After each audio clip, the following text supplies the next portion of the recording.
why I never once complained about the black eye I got for telling Buzz Belitsky he had the IQ of a ring-ding. You won't see me crying over the fact that I haven't received a birthday present from Uncle Ted for 2 years. The fact is, Uncle Ted's toupee really did look like a small animal had crawled up onto his head and died there. If he didn't want the truth, he shouldn't have said those fateful words. "Do you notice anything different about me?" So when Mr. Fogelman had us write book reviews in 8th grade English, I wasn't trying to be rude or disrespectful or even smart-alecky. I gave Fogelman what I give everybody: the truth, the whole truth, and nothing but the truth.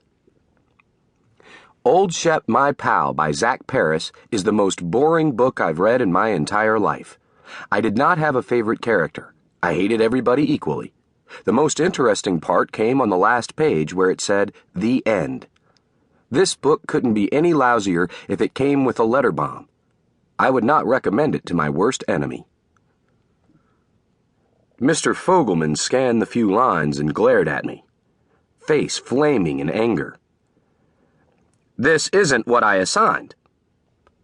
I should say that I had nothing against Mr. Fogelman at that moment. He was okay.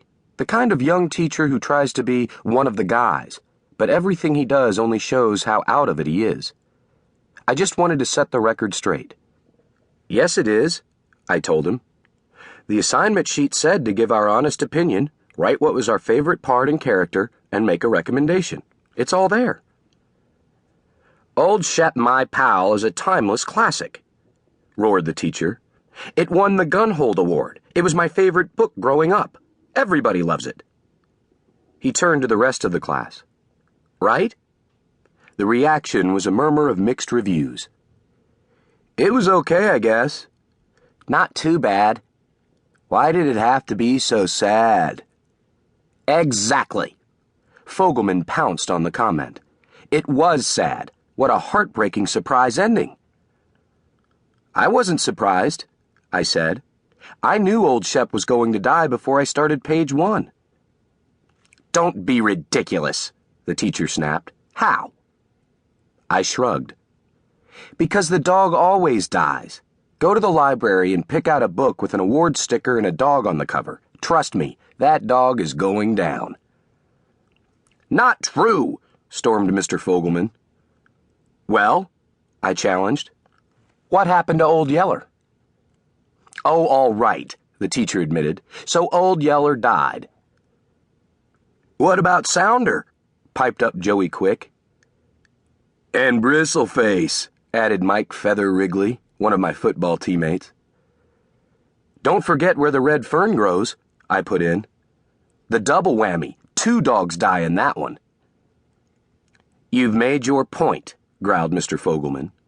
"And now I'm going to make mine. I expect a proper review, and you're going to give it to me during detention." "Nice grab, Wallace." I caught the short pass and turned upfield. Wham! Steve Kavanaugh hit me at hip level, and I saw stars. It was a clean tackle, totally legal, but it was pretty hard for practice. This had less to do with Kavanaugh's toughness than it did with the fact that we used to be best friends. "Steve, are you crazy?" Kavanaugh's body was yanked off of me, and the face of Rick Falcone, our quarterback, took its place in my field of vision. "Wallace, are you okay? Speak to me." I pushed him away and jumped up. "I'm fine, Rick. It was a legal hit." Rick looked daggers at Kavanaugh. "You idiot! You could have injured our best player. Why'd you have to nail him?" Kavanaugh pulled off his helmet, and down cascaded the longest, blondest hair at Bedford Middle School. "What'd you want me to do? Give him a pedicure?"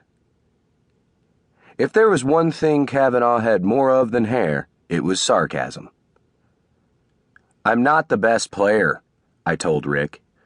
"Yes, you are," Rick countered. "I scored 1 touchdown all year," I insisted. "Well, jackass, my ex-best friend reminded me. 1 is a pretty big number for a guy who spent the whole season on the bench." "1 is all it takes," Rick pointed out. "When it comes with 3 seconds to go and the